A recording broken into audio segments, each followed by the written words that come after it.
Muy buenos días a todos. Es un placer para mí estar con ustedes hoy siguiendo la enseñanza de 2 de Corintios. Para los que no me conocen, me llamo Robbie, yo sirvo con el pastor aquí en Grace Church en español. Voy a orar y ya vamos a seguir con la serie.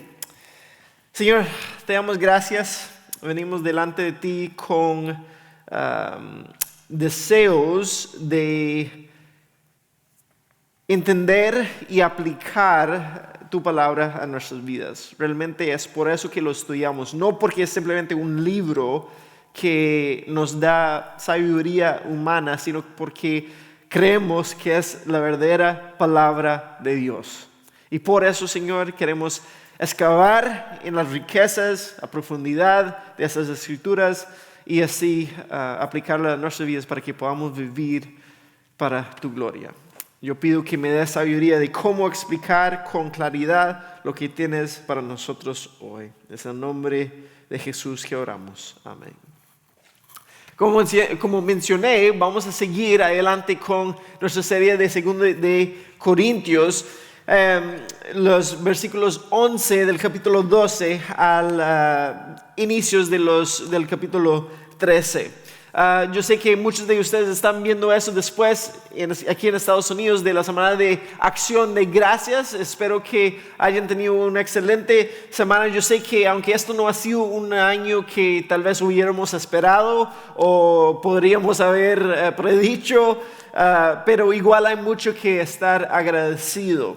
Y a la vez sé que muchos hemos experimentado diferentes pérdidas, puede ser trabajo, puede ser personas, relaciones, pero al final como seguidores de Jesús siempre tenemos una esperanza más allá que lo que tenemos en esta vida. Confiamos en Dios en esto. Entonces, gracias por tomar este tiempo para estar junto con nosotros esta mañana. También yo sé que hay mucho que está pasando, especialmente en cuanto a los huracanes dentro de Centroamérica y toda la dificultad que están pasando. Sepan que nosotros estamos orando por ustedes, los que están viviendo ahí, y déjanos saber si podemos hacer algo más.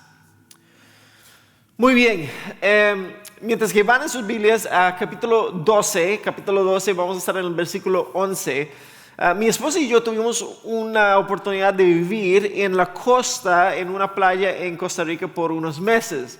Justo después de casarnos, y era en una casa que pertenecía a la familia de mi esposa, que hace 40, 50 años está ahí, lo que nosotros llamaríamos en Costa Rica un ranchito. Es una casa pequeña, el techo de paja, pero la propiedad era muy, muy linda, es muy linda.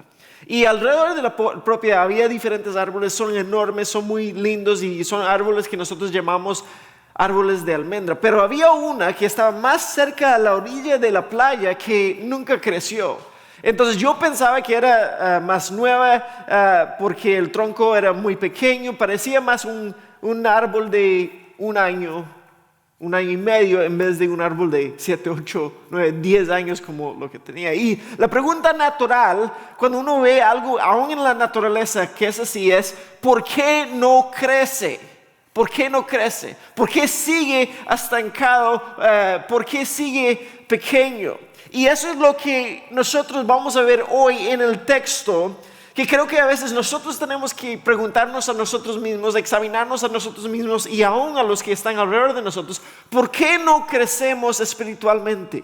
¿Por qué después de 10, 15, 20, 30 años en el Evangelio, conocer a Cristo, asistiendo a la iglesia, por qué sigo con las mismas luchas, los mismos problemas, el mismo pecado que está en mi vida? Entonces nota que desde ahora vamos a separar qué es lo que se llama el emocionalismo, las experiencias estáticas, el conocimiento bíblico, la memorización de las escrituras. Vamos a separarlo un poco del crecimiento y madurez espiritual.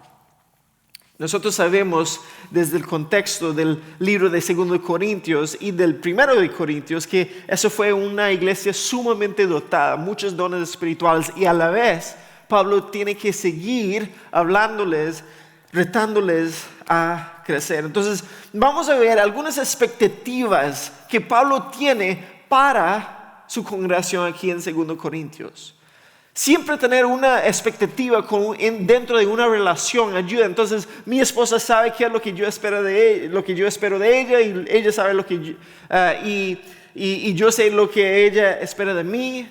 En una relación en el trabajo, yo sé qué es lo que mi jefe espera de mí, lo que yo espero de los que trabajan conmigo. Eso es lo que fortalece la relación. Entonces, dentro aún de la iglesia, vamos a hablar de que hay una expectativa, una necesidad de que haya crecimiento espiritual en nuestra relación con Cristo. Estuve escuchando un podcast esta semana y Josh McDowell, quien es muy famoso, hablando alrededor del mundo sobre muchos diferentes temas, pero más que todo de Jesús y la apologética. Él dice que la prueba más fuerte para la verdad, para probar que la fe cristiana es verdad, es la vida cambiada. Es lo que demuestra que lo que nosotros creemos es cierto. Pero si las vidas dentro de las iglesias no están siendo cambiadas por el poder de Dios, entonces no estamos probando que la fe cristiana es real. Y entonces Pablo está diciendo aquí, yo espero que estén madurando, pero cuando ustedes sigan a falsos maestros y dejen que sus enseñanzas los desvíen y nieguen la autoridad verdadera, mi autoridad verdadera, dice Pablo, entonces no demuestran que están creciendo, más bien están demostrando que no están creciendo. Entonces llegamos a esa última parte del 2 Corintios. Él ha hablado a los que sí están a su lado y los ha animado. Después en los capítulos 8 y 9 él está animándolos a seguir dando para que ellos cumplan con la palabra que ellos habían dado antes a la iglesia en Jerusalén. Y ahora llegamos a esos últimos capítulos donde en realidad Él está retando a los que no lo están siguiendo, para retarles de que o tienen que separar o tienen que cambiar, pero no pueden seguir como están siguiendo. La pregunta que Él los está haciendo es, ¿estás seguro de que eso es lo que tú quieres? ¿Estás seguro que esa es la decisión que quieres tomar? Porque cuando yo vengo, voy a venir fuerte. Entonces vamos a empezar con el versículo 11 y siguientes. Dice así: ustedes hicieron que me comportara como un necio.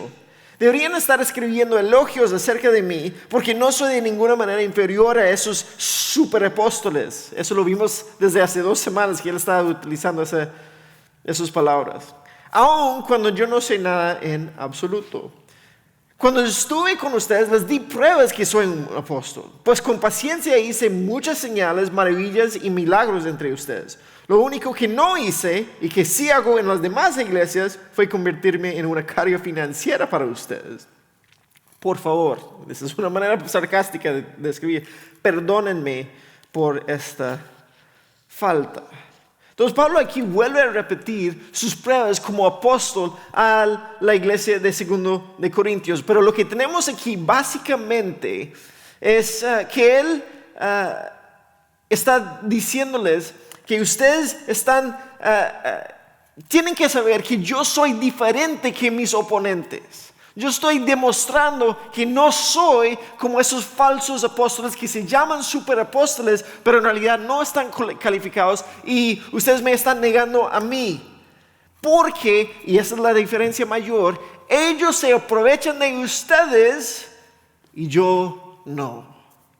Yo sí fui y hice señales y maravillas y milagros, pero no les cobré. Aquí vienen ellos y dicen que hacen esas cosas y les cobran. Entonces hay un entendimiento básico de que yo no hago esto para mi propio beneficio, y Él quiere que ellos entiendan eso. Y yo creo que es importante que nosotros, aún siendo parte de la congregación de Grace Church en español, que entendamos que aún nuestro personal, nuestro staff, nosotros no estamos aquí para aprovechar de ustedes.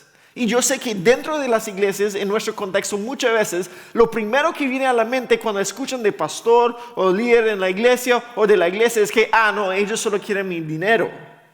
Pero yo les digo que todos nosotros podríamos estar haciendo otras cosas y probablemente ganando más.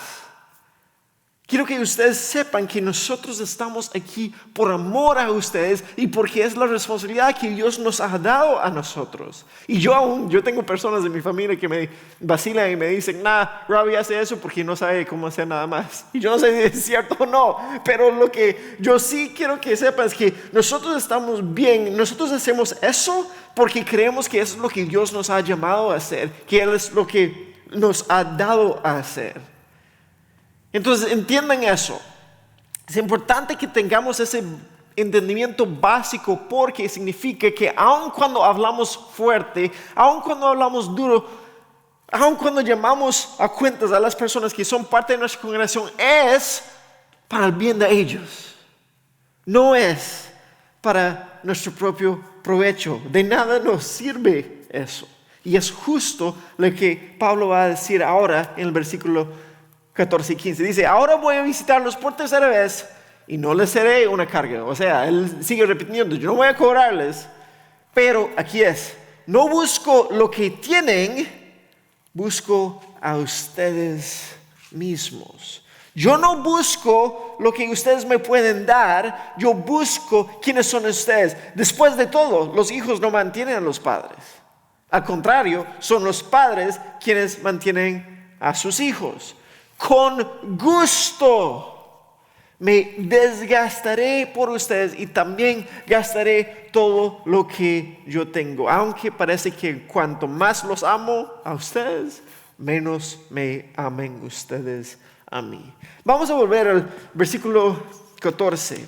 Aquí encontramos que Pablo está enfocándose diciendo, vea, yo no estoy aprovechando de ustedes. Él dice literalmente, yo los estoy buscando. Él los quiere a ellos mismos. No el querer en el sentido de amar, sino el querer en que yo quiero que ustedes personalmente estén invertidos en mí como yo estoy invertido en ustedes. Y la palabra es buscar. Recién estuve hablando con un amigo que como hace 2 semanas él perdió su anillo de matrimonio.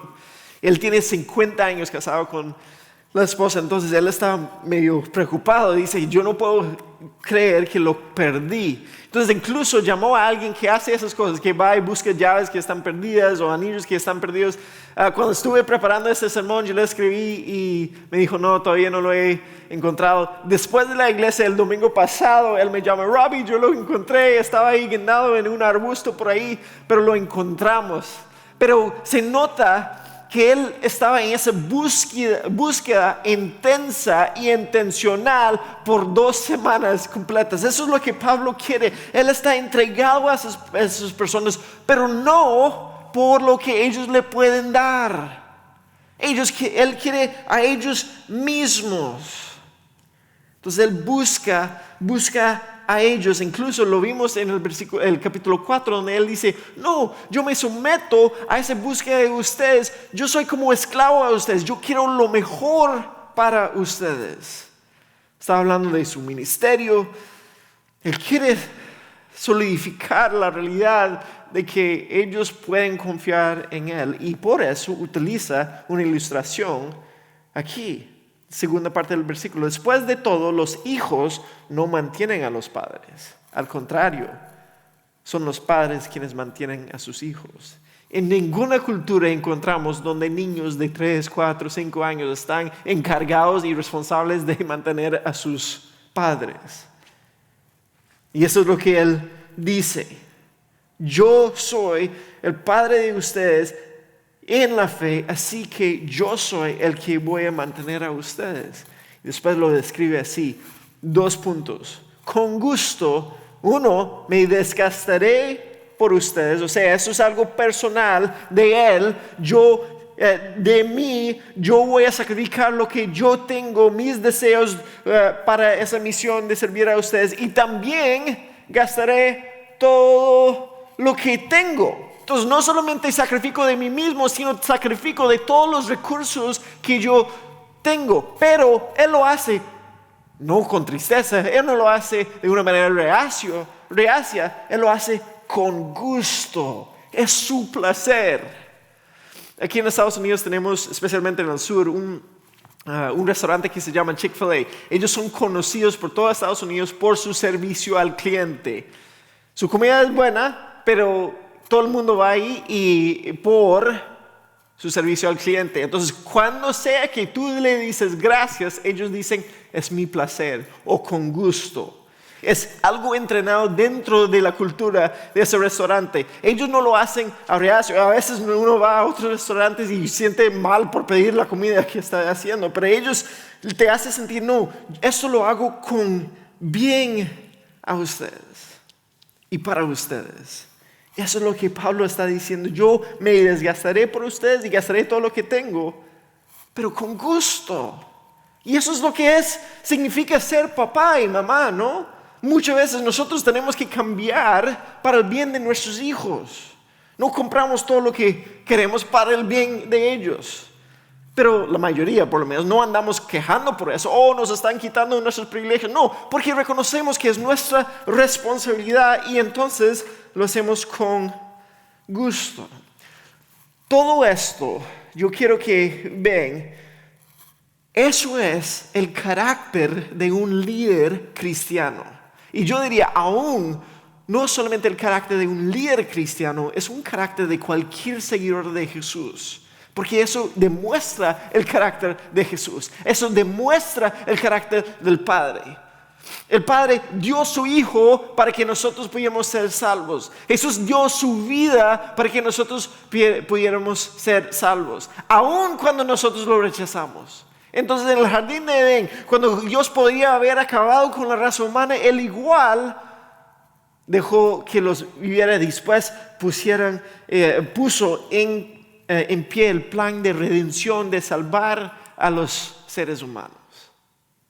Uno ve como aún a través de la historia de Israel lo rechaza y Él sigue persiguiendo hasta enviar a Jesús. Y Jesús, Mateo 20, Él habla de que no, yo no vine para ser servido, sino yo vine para servir. Y Filipenses 2, Pablo habla de cómo Él se humilló para vivir su vida desde su posición de autoridad sobre todo el universo. Él se limitó para llegar a ser un ser humano y morir aún como criminal en la cruz. Eso es dar todo de uno mismo y dar todo lo que uno tiene. Entonces cuando vivimos de esa manera, desgastándonos por otros, gastando lo que tenemos por otros, eso es lo que significa ser un seguidor de Jesús. Y nosotros necesitamos estar dispuestos a dar todo de nosotros, a servicio a otros, aun cuando no nos aceptan, aun cuando nos rechazan. Podemos decir eso como Grace Church en español, podemos decir eso como seguidores de Jesús. Yo me desgasto para el bien de otros, estoy dispuesto a desgastarme por el bien de otros. Y por el otro lado, como pensando de otro lado, estoy agradecido por las personas que han desgastado para que yo pudiera vivir la vida que yo he vivido. Yo les he dicho gracias a mis líderes de grupos de comunidad, les he dicho gracias a mi papá, a mi mamá, por sacrificar sus vidas para el bien, mi bien.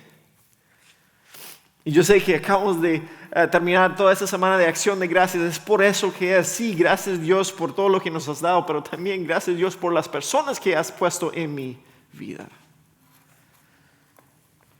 Pero Pablo no lo hace simplemente para recibir las gracias de las personas. Él lo hace porque los ama. Entonces él sigue hablando de algunos de sus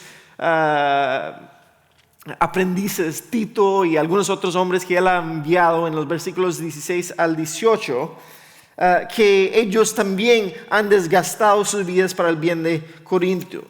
Y él explica que eso también es característica de ellos, pero llegamos al versículo 19 donde encontramos por qué él está haciendo todo eso.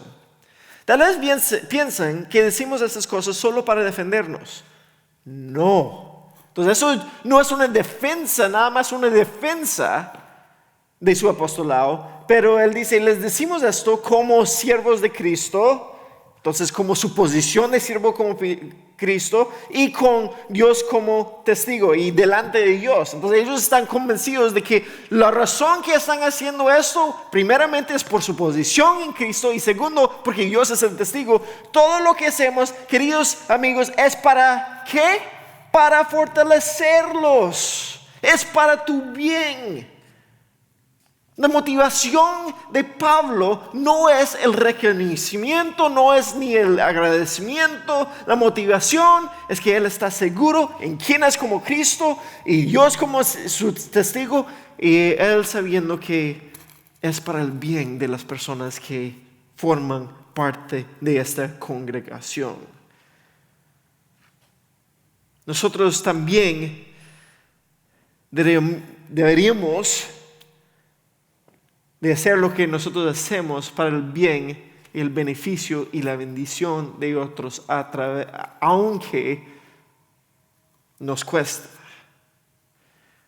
Nosotros no podemos estar esperando alguna recompensa cuando servimos a otros. Eso no sería según el carácter de Cristo.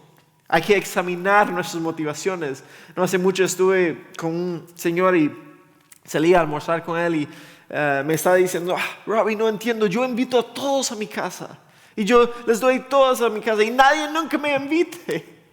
Y yo dije, sí, eso tal vez es triste, pero no puedes estar invitando a gente simplemente para que ellos te inviten a ti. Uno tiene que invitarles porque quieres compartir con ellos y proveer hospitalidad, no importa lo que están haciendo. No importa cómo es su respuesta. Aún más las escrituras dice que es mejor invitar a los que no te pueden pagar de vuelta. Entonces necesitamos examinar nuestros motivos a la luz de eso. ¿Estamos esperando algo de vuelta? ¿Alguna recompensa? ¿Porque estamos sirviendo a otros o estamos sirviendo a otros sin ataduras, sin condiciones? Como decimos en inglés, no strings attached.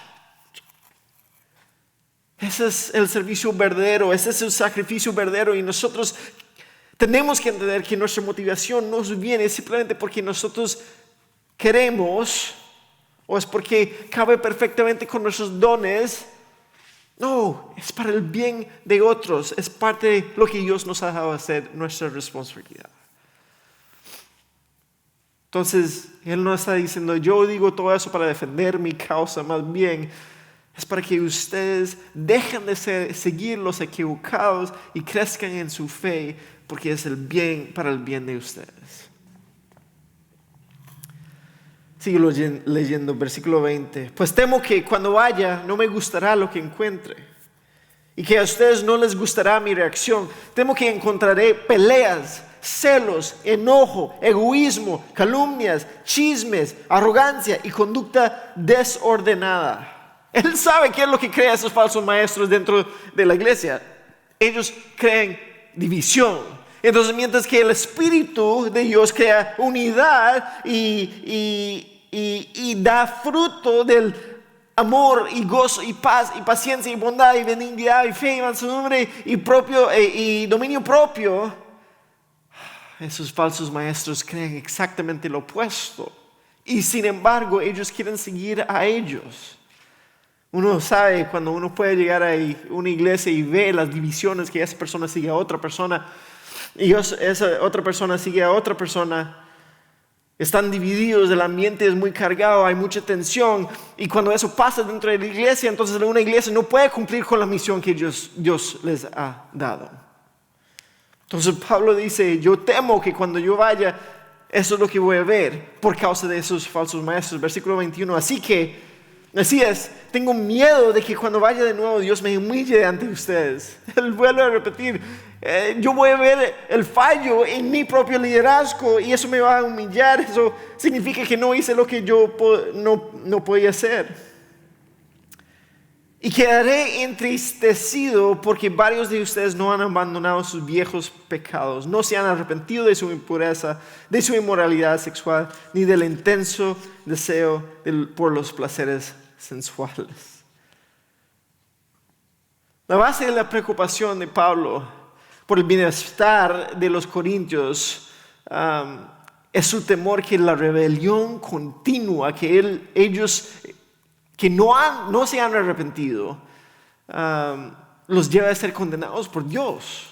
Él está diciendo, yo espero que ustedes estén creciendo, pero por seguir a esos falsos maestros no están creciendo. Cuando uno sigue enseñanza falsa, entonces eso se ve ejemplificado en las vidas de los que están siendo desviados, porque están siendo desviados de la verdad. Es una vida continua de rebelión. Es por eso que él está volviendo una tercera vez, porque él ve que eso no fue simplemente un error por aquí, es un patrón constante. Y toda esa impureza sexual y todo lo que él mencionó al final de esos versículos, eso más bien son los resultados del desvío de seguir la enseñanza correcta. Entonces él tiene que ir y tratar de redirigirlos. En los primeros versículos del capítulo 13 él termina así: esta es la tercera vez que yo los visito.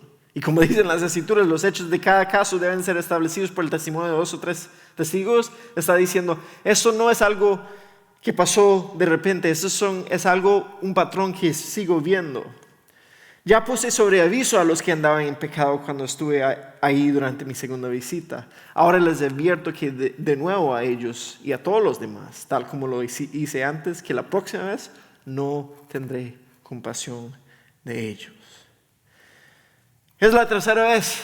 Ya yo no vengo con paciencia, ya yo no vengo con compasión, con un papá, una mamá, un niño. Hey, ya yo te avisé, va a haber consecuencias. Si lo haces de nuevo, va a haber consecuencias. Y esta vez Él está diciendo, por eso va a haber consecuencias drásticas si ustedes no cambian.